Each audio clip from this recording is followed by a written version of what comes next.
And these son of a bitches don't respect the fact that some people on the street trying to save up their money.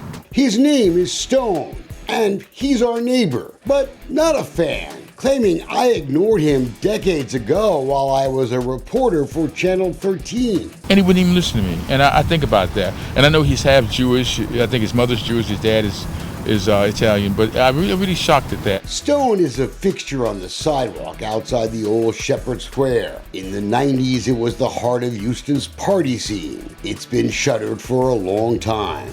During the day, you can see Stone often rambling out near the corner of Greenbrier and Richmond with his shopping carts loaded to the brim. At night, he usually sleeps behind this wooden board in the shopping center hallway. Stone says he's been homeless for 11 years and fashions himself an expert of sorts on Houston's homeless population. Most of the homeless are Protestant. They come from Protestant, raggedy little Protestant families. You don't see that many Catholic Hispanics on the street. You don't see that many Shintoists, Taoists, Buddhists, Hindu, Muslims, Judaism, Jews. You don't see that many.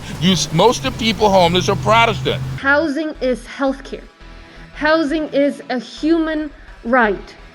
And in Harris County, housing is a goal we fight for together, arm in arm, with our partners at the city, at the Coalition for the Homeless, in the community, and an army of agencies that will not rest until we end homelessness. So the real commitment comes when you're willing to put some money up.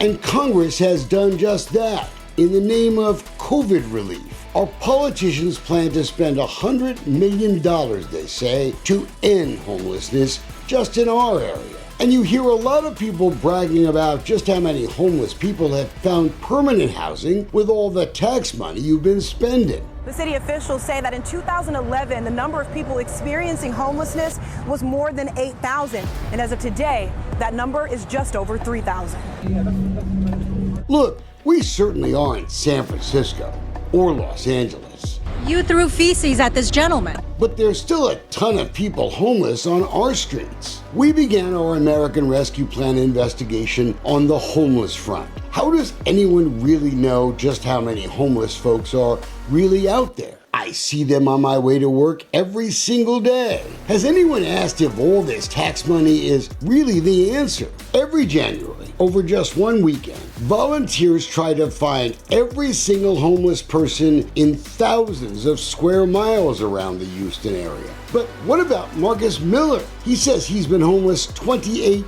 years. But nobody's ever come and said, we're counting the homeless, we want to count you. Nobody has ever did that. 2 years, I've been right here in this spot for 2 years. Stone says he's been counted at least 3 times and has been offered housing assistance before, sort of. They wouldn't give me the clipboard with the thing on it, with the papers on it. The goal that I have set is to get us down to, in a sense, to zero homelessness in the city by the end of next year. That was last year, and Mayor, clearly that's not going to happen. In fact, if you look at those homeless numbers, there are more homeless today in our town than there were 2 years ago. In 2021, 3,055 were counted. In 2023, 3,270 counted. Yeah, to say we did a 3-night count and this is the number of people experiencing homelessness in Houston, that's definitely taking the data for something that it isn't. Eric Tars is with the National Homelessness Law Center in Washington. Once you get outside that downtown core area and volunteers are just out there driving, not even hitting every road, and especially in a place like Harris County, you're going to be missing a lot of people. Has anyone ever approached you and said, we're doing a count of the homeless and want to count you? No. They don't do it. They don't do it. They don't do that. They tell you anything, man. They don't care if you stay homeless or not. We know it's not a perfect count, that, we may miss some folks, even if it's not a perfect number, it's imperfect in the same way year over year. That's Sarah Martinez, the Vice President of Communications at the Coalition for the Homeless, the folks who are spending so much of your money. Yet she avoided us for weeks when we started digging into what's become a homeless gravy train with American Rescue Plan money, millions being spent to provide permanent housing. So I finally called into a Houston public media radio show that Martinez was on to confront her. You know us. On the line, we have Wayne. Wayne, what's on your mind today? Yeah, hi guys. This is Wayne Dolcefino. Since August of 2020, the Coalition for the Homeless has been paid $5.8 million just by Harris County. There are just over $27 million in contracts, deals that began just a few months after Lina Hidalgo got into office, and Democrats took total control of Harris County's piggy bank. The money is supposed to be used mostly to provide permanent housing for the homeless, at least the homeless who really want homes. It looks like 2/3 of the people that were signed up never went into an apartment. We discovered that as part of a several months long fight with Harris County to simply get straight answers on the homeless program.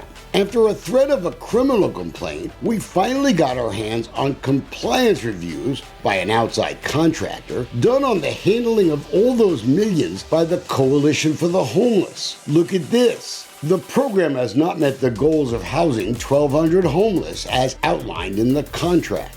The folks who are supposed to be watching our homeless tax money is the Harris County Community Services Department. Their director wouldn't talk with us. What a surprise. But their media person told me that it was because I might ask gotcha questions. And you know what? She's right. We are glad to have people come and see what we are doing.